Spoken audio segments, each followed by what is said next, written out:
The Ondo governorship election campaigns has intensified as it's now weeks away from the race to determine the next governor of the Southwest state.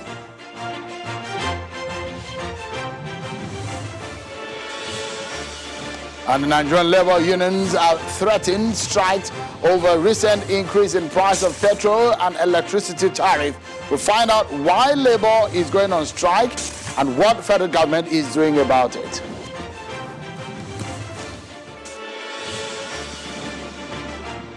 Hello everyone and welcome to the program. This is Politics Today live on Channels Television. I'm Sean Kimbalo in Lagos. It's the midweek edition of the program, and so in the next 60 minutes we're going to take you through some of your major political stories that you need to know before we dive into what will become a major conversation in the land today.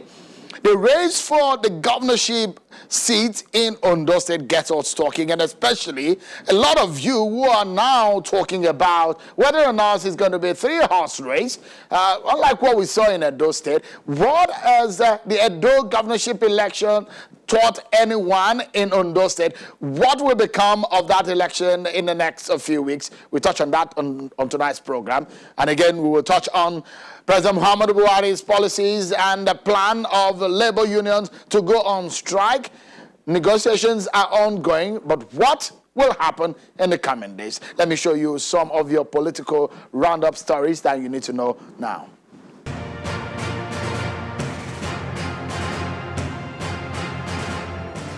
The meeting of the Federal Executive Council held at the Presidential Villa in Abuja with President Muhammadu Buhari presiding.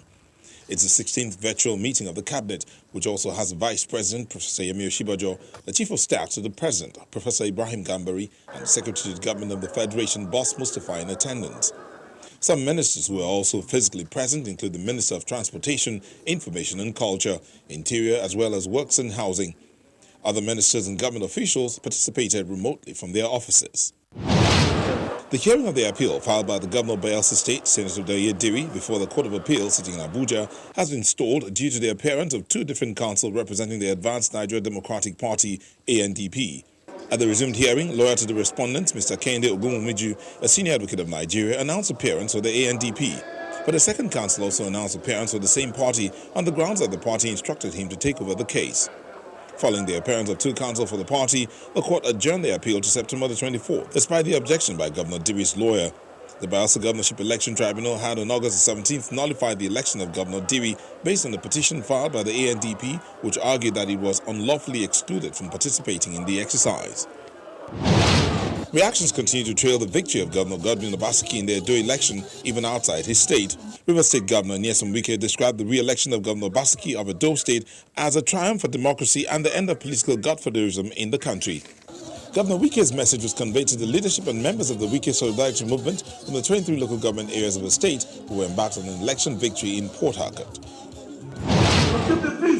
Enugu State Governor Ifeanyi Ugwuanyi is calling for a peaceful atmosphere across the state to enable his administration to deliver on various campaign promises. This was part of his remarks when he received a group led by the former governor Chimaroke Nnamani, who paid him a solidarity visit. He assured the people of his administration's commitment to bring democratic dividends to all corners of the state. Some youth under the ages of the Okigwe Progressive Youth Movement have staged a protest in Owerri, the Imo State capital, against the conduct of the APC primary election in Imo North Senatorial District. The young people are rejecting the submission of Frank Ibezim's name to INEC as the APC candidate for the October 31st by-election in Imo North Senatorial District.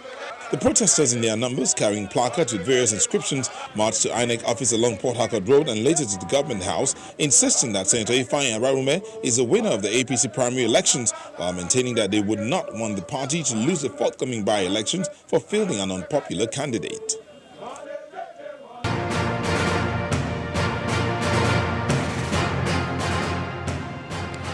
Just before we go to Ondo, it appears we may not be quite done with stories relating to Edo State governorship election of last Saturday.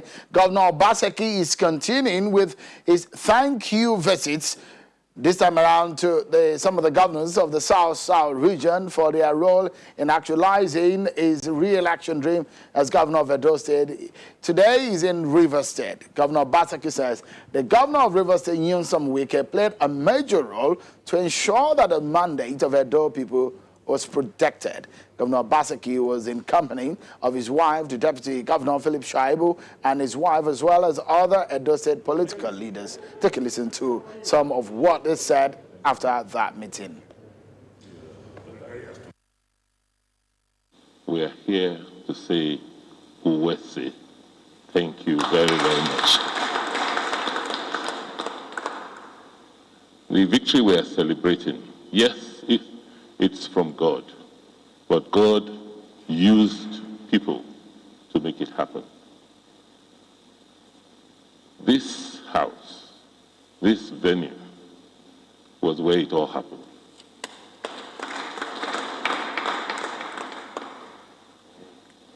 I can't forget that after I was pushed out of my former party,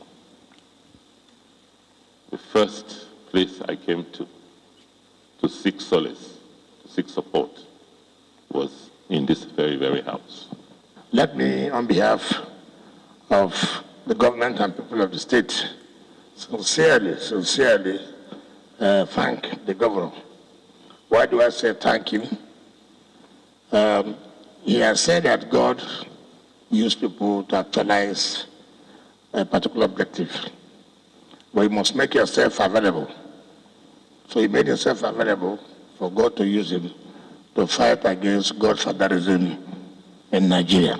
So I want to sincerely thank him. It is not easy to stand against certain forces.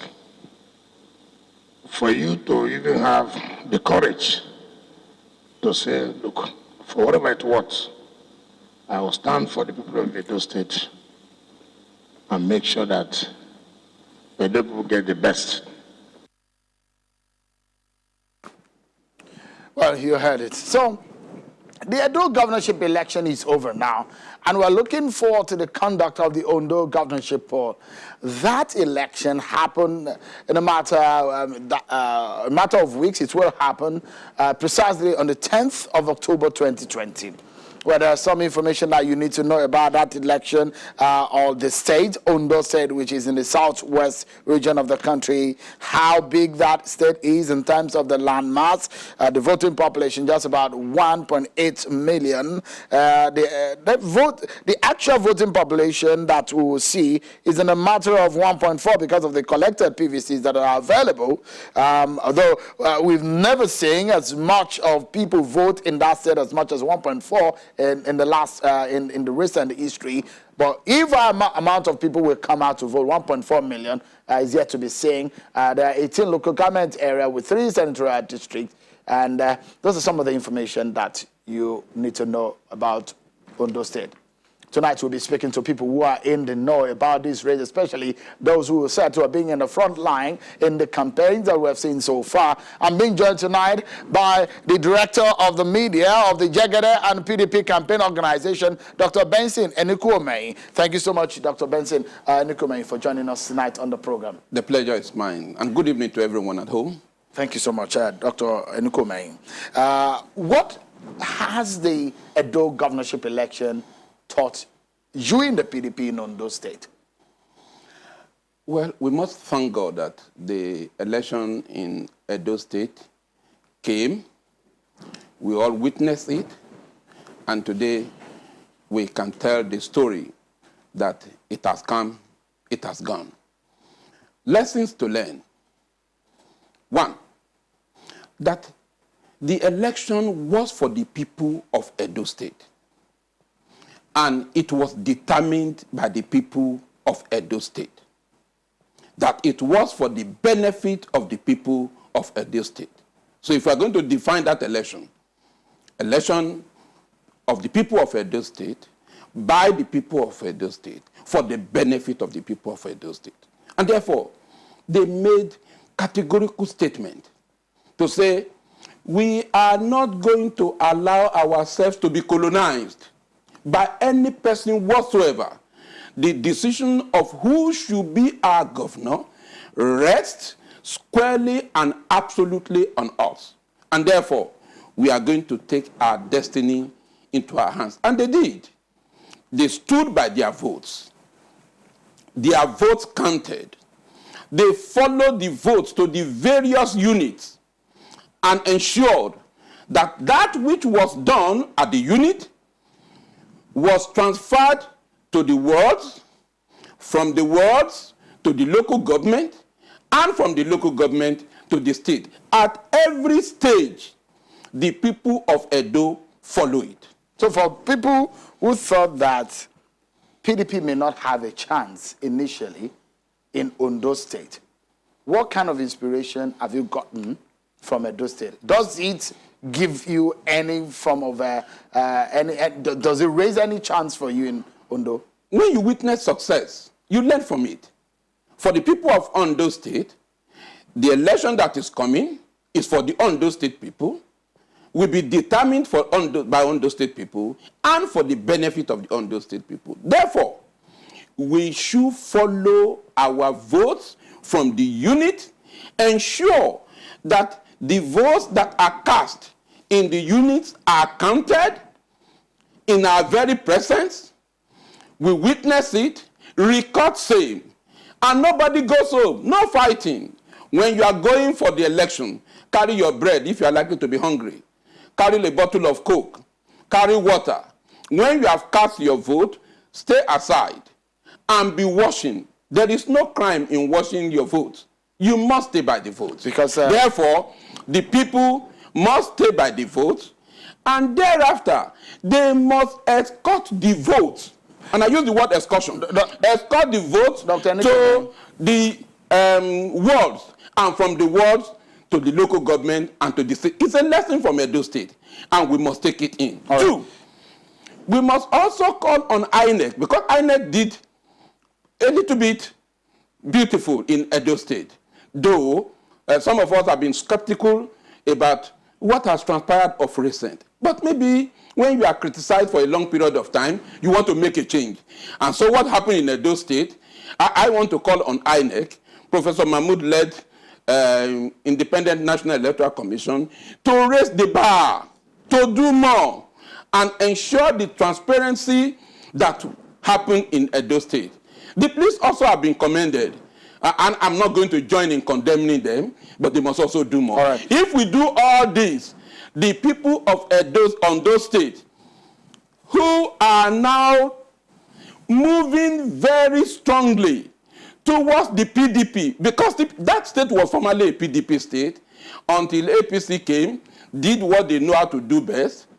The fault is not mine. The secretary to the government said they rigged. That was what he said. Abena, Ms. Honorable Sunday Abegunde said they rigged the election. I didn't say so. He recanted.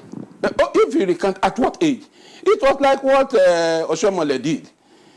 He talked about Pastor Isayamu, described him in an unprintable manner, and then he came again begging. He said, oh, I was 64 when I said that, and now at 68, I'm saying another thing. Abena is above 60. All right. So Dr.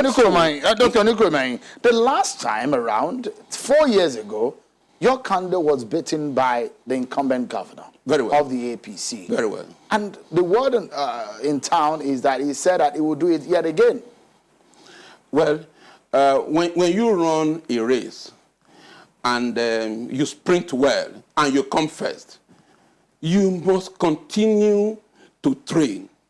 If you go ahead and you begin to eat pounded yam every morning, evening, and afternoon, and you put on weight, then you now come to say you want to go to Olympics and run, you won't make it. There are others who want to take over from you. When Akete came in, recall, I was his agent. I remember you spoke with me. Absolutely. I was his agent at that particular election. What went wrong? You left him. So many things went wrong. You left him. Why did you abandon him? I didn't abandon him. But you left him. You left the party. Oh, yes, I left the party and left the government. Because you took appointment also at some point. No, I was his senior special assistant on oil and gas. So if we go through that, let me just give you in a jiffy. Senior special assistant, I was appointed on the 18th of April, 2017. I left on the 30th of November, 2018. Just barely a year and some few months. What would have accounted for this? From November 2017 to November 2018, no single document, no single communication passed through my table. I did not have anybody as my commissioner. I was responsible to the governor. Yet, meetings were held about oil and gas. So many other bodies were coming to the state, holding meetings. There was this committee that was set up, headed by our respected engineer Kupolukun, on Owena oil and gas and all that. And yet I knew next to nothing. Even when I showed up, they looked at me as a stranger. And I began to wonder, what would have gone wrong? I had been the commissioner that represented the state on the governing board of the Niger Delta Development Commission. But I want to say this today, Shehu. I have not come out to criticize Aketi or this way, because on the 16th of April, 2017, I was with him in Government House. He took some decisions. I said, Your Excellency, these decisions are not right, but I have made up my mind not to criticize you. And I did not. But when he now says he wants to go ahead in those things that are wrong, I said, you cannot. It's not possible. If I have pampered you all this while, then we cannot continue with this. So you would describe your moment with him as a horrible one and the one that you think that he's done the wrong things. Is that right? You know, one of the things, I was a member of the committee that is set up, in fact, we call it SPDIC, that is set up for the purpose of bringing people together across the length and breadth of the state and even the nation for the purpose of producing blueprints for its government.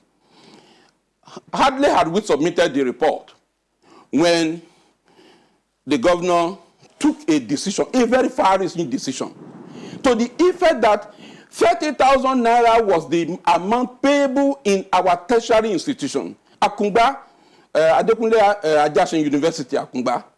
From 30,000, it was jacked up, not to 60,000. If it was 60,000, it would have been just 100%. It was not to 90,000. It was not to 120. It was not to 150. It was not to 180. Jack it up to above 200,000. I was looking aghast. So, I mean, for you, you left the APC to the PDP. Very well. And you think that, because if the governor speaks, he speaks about his achievement. And how do you describe the last almost 4 years of his government?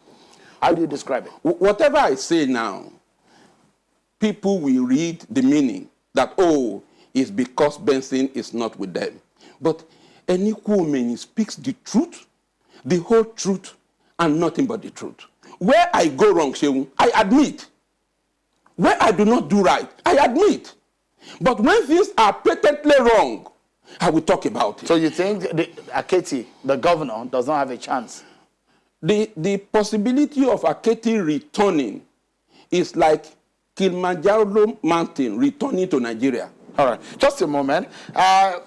We'll go on a short break, but I just wanted to know that the Commissioner of Information, Donald Ojogo, joins us now. Mr. Ojogo, before we go on our break, let me get you into the conversation. You heard Dr. Enukoma. He says, the way he describes it, that the chances of your principal in getting re-election is like Kilimanjaro returning to Nigeria. How do you react to that? I'm very sure you have also enjoyed the deal of entertainment that have come from Mr. Benson and Nikoli. I find him a deal of entertainment because from what I could deduce from what he said, like every other person has deduced, he has said so much from very little or none about this government. Well, I am not going to go personal with him because he has raised some pertinent issues, which I believe are deserving of a very patent response. But he talked about the difficulty for our governor coming back for a second. Sorry, Mr. Ojogo, just for a moment. We need to take this break. Hopefully, when we come back, we'll fix that audio issues with your connection.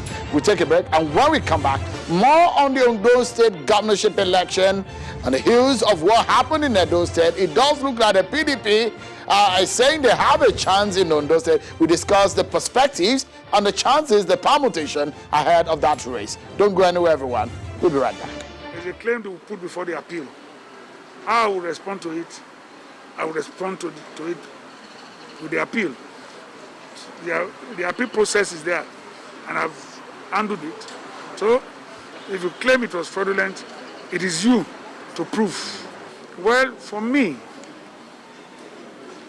the deputy leaving APC to go back to PDP is good riddance of bad rubbish.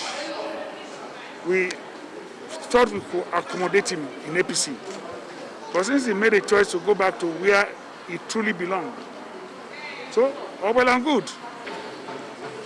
Tayo Jegede is my friend. We are colleagues. We are both members of the NABA. I have nothing against him. I just pray that our campaign should be issue-based. So if it's issue-based, no violence, we all can go ahead and do whatever we can do. And I know that he knows that it is not easy for him. I'm not saying it's easy for me to win, but I know that by the grace of God, I'm going to win. So it's not with God on my side, it's not going to be easy for him. I am impressed. I am happy. For me, it's a thing of joy to be here. The time now is 8:30 p.m. The entire people of Ifo are waiting for us. We give glory to God that we have met our supporters. By the grace of God, we will vote on 10th of October 2020 and will emerge victorious. You can see the people, they are all here. Youth, full of energy. PDP is on the way to victory.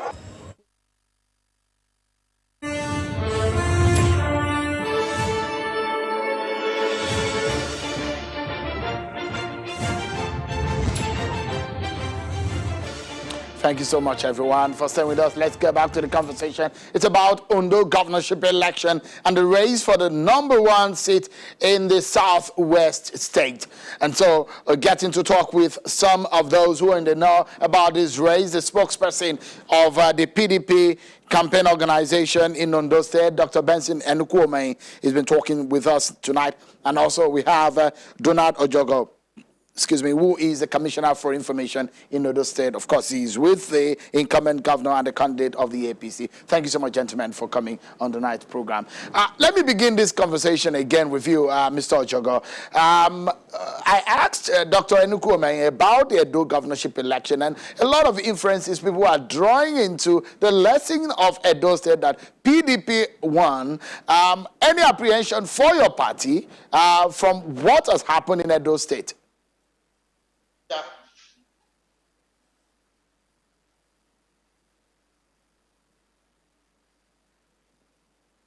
We'll get back to Mr. Ojogo in a moment. Let me, Dr. Enukwuomei, if you look at the voting population, look at what we saw, and the fact that there is a third leg in the race, which is the ZLP candidate, third leg in the sense that the popularity and the campaign mood that we've seen in Ondo State presently, it does look like not only the candidate of the PDP or the APC, we have a ZLP candidate who is the deputy governor. What are your chances? Because that definitely, the caliber of person Agbola Ajayi is very massive, isn't it? Is a very strong political personality in Ondo State. Has that in any way affected the chances of your candidate? There are two main political parties in Nigeria, namely APC and the PDP. The ZLP, Zenith Labour Party in Ondo State, is a reactionary party. It's a fallout party. It's not a party that is rooted in the politics of Nigeria. It's not. It is an Ondo State party, and people are the handlers of same are also Ondo State. Now, For Honorable Agbola Ajayi, he's held some position in the state. But you see, if you are to know a man or a woman, you draw close to the immediate families who will describe the man to you.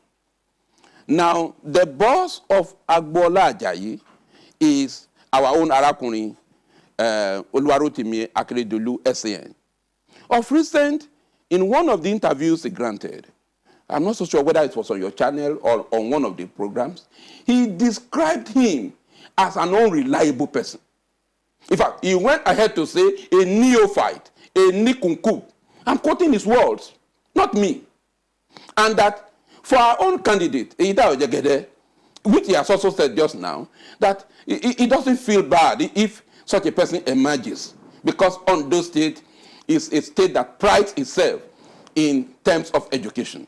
But for this kind of, for Honorable Agbola Ajayi, that never Ondo State. So the description therefore tells you the quality that is emerging. Yes, somebody can come back and say, yes, I have some popularity as it were. When it comes to the real issue, PDP will stand, quote and unquote, gidigba. All right, just a moment. On the ground, like First Bank. I understand that Donald Jojogo is back with us now. And so the question I asked earlier to Mr. Ojogo is the fact that what happened in Edo State, the lessons and the inference that the opposition in your state are drawing to it is that if there is a victory in Edo State, there's probably going to be a mirror of that in Ondo State on the 10th of October. Is there any apprehension on your side? Well, first, there is nothing like apprehension on the side of the APC and particularly on the side of our governorship candidates, who is the governor of the state, Oluwarotimi Akeredolu, SAN. Well, those who believe and strongly push the position that the outcome of the Edo election, which took place on the 19th of September, will have some effects on that of Ondo State, which is scheduled for October 10. Well, they have a right to push for it. But I want to describe that as a misadventurous calculation, in the sense that while in the case of Edo State, it was a two-horse race, the case of Ondo State is not different. Also, you should also realize the fact that the circumstances, the political scenario in Edo are different from the political scenario in Ondo State. And if the people of Edo State have voted for continuity, have voted for good governance, then the people of Ondo State will not do differently. That I can bet for. But if you look at what is happening, you look at Mr. Ita Ojegede, he comes from a town that has one of the largest voting population in Ondo State. He said the last time that he had only about 3 or 4 days to campaign, and he garnered those kind of votes. Is there any fear about the fact now that he has a lot of time on his hands? And if you look at the presidential election in Ondo State the last time, is this a source of worry for the APC at this time? Well, the outcome of the presidential election, I personally was a victim, but rather the outcome of the House of Assembly election should be a source of worry to the opposition PDP. Because shortly after the National Assembly and the presidential election, 2 weeks after, or maybe a week after, there was this election that took place into the State House of Assembly. Out of 26 seats, I think the APC in the state got minimum of 23. We are 23. So that should rather be a source of worry to the PDP rather than the outcome of the presidential election being a source of worry to the APC. And the circumstances of the outcome of that presidential election, there are things that are already within the public domain. They are within the level of discourse in the party. That is as far as the APC is concerned then, because of the internal problem. And here is a party that has overcome all the internal problems. The internal circumstances that were peculiar to the state, to the chapter of the party, are no existence. So what else do we fear for? What should be the reason for apprehension? For the first time, the party is more united. There is more cohesion in the party. There is a better understanding among the leadership of the party. And there is proper coordination among the leaders of the party. All right, Mr. Ojogo, if I may come in quickly, someone like Mr. B.C. Lawole, the commissioner for Osopadek, has left your camp today. Also, some of the allies of your principal, former governor Olusegun Mimiko, is a very good friend of your principal, the governor, but now is aligning with the ZLP candidate. Are these not minuses and negatives for your side in the race? And when Dr. Eniko Mayin said, your party has a low chance in this race. Well, without being immodest, we do not consider the issue of the resignation of a part-time or subordinate commissioner as a very potent force. We don't consider it as possible of having any negative impact. After all, can you recall the number of persons who resigned from a particular state shortly before an election? What was the outcome? So the resignation of persons from a government do not, to a very large extent, determine the outcome of that election. The second leg of your question is whether or not the non-support of the immediate past governor of the state will not have some adverse effects on the chances of our candidates. But I want to place it on record that in 2016, this same immediate past governor never supported Akeredolu. He propped up a candidate, he failed. In 2019, he contested out of the 18 local governments that he ruled for 8 years. He contested, he wanted to be a senator. He failed. Out of 6 local governments, he won in only 2. That shows the level of depreciation. That shows the level of degradation that has devil the political personality of an individual. And let me also say this. What people from those states are very much prepared to resist is what we call internal colonialism. The people of Ondo State, particularly those from the south, believe strongly that the caution of the former governor Miko in of the state, particularly is self-proclaimed and love for the people of the south, is interpreted to mean that man wants to be governor for the third time through the back door, using issues around the southern central district as far as the governorship of the state is concerned. The people of the state are not prepared to give Dr. Olusegun Mimiko. Just a moment, Mr. Ojogo. Let's take a breather from that connection and from what you see on the ground, because I've seen this happen either for APC or PDP. When APC lost an election in Ekiti the last time, they reorganized themselves for Ekiti. You think that APC has not learned its lesson in Edo State to reorganize itself for Ondo State? You think your party is ready to match APC in terms of the power of incumbency? Because now Rotimi Akeredolu, the governor, will be coming to say, these are the projects that I've done. What will your candidate be campaigning on? You see, when a man is dealt a devastating blow in a boxing ring, it depends on the potency of that blow that will make him to say, I want to continue the race. The blow that was dealt with APC in Edo State, up to this very moment, they are still working as if to say somebody was in the dream. Now, let me tell you the truth, Mr. Shehu. If Aketi had gotten some things on ground for which he can beat his chest that he has done well, then we can say, oh yes, this fight will be the fight of the Titans. Of course not. I'll start from Ondo South. I am an Elijah person from the riverside of Ondo State. That is the local government that makes Ondo State an oil-producing state. Every month, derivation comes from the federal government, 13% derivation. In 2003, the law that was passed states that of the 13%, when you turn it into 100%, the people from the oil-producing area should have 40% for the purpose of developing that area.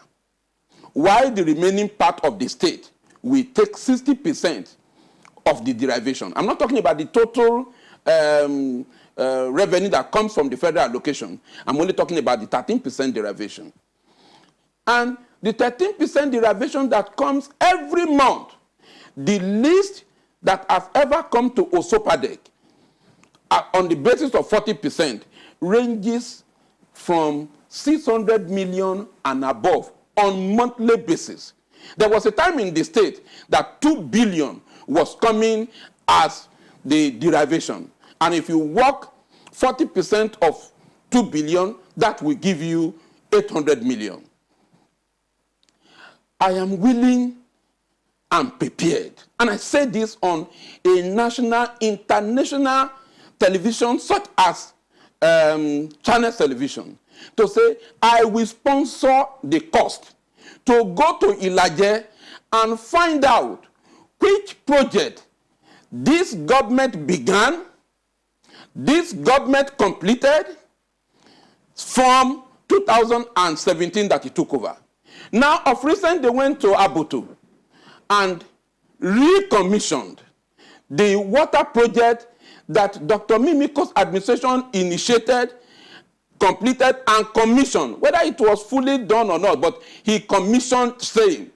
That was the same project they went ahead to recommission, as if to say they began it and they did it. So you're saying invariably, in terms of, because I've asked that, no, Mr. Akeredolu will come forward to say, I have projects to show. No, he can show projects. On what will your candidate be campaigning on? You have not mentioned what your candidate will be campaigning on. I will tell you. My candidate was the Attorney General and Commissioner of Justice of Ondo State for a period of 7.5 years before he resigned. During his tenure, he was the one who codified the laws of Ondo State into 4 volumes and ensure that our laws now are codified. That was the assignment given to him. He had not ruled this state before. But the question is this. When you see a man who goes to the bed and bedwets, and he comes and he's saying, please give me the second chance, as against the one who has not gone to that bed and is looking clean. We have tested Aketi. We have tossed him up. We have looked at him from all sides.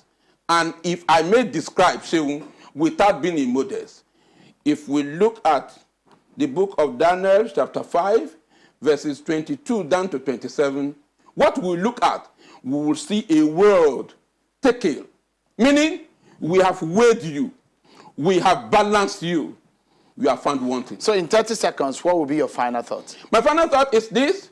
The people of Ondo State, you have a choice.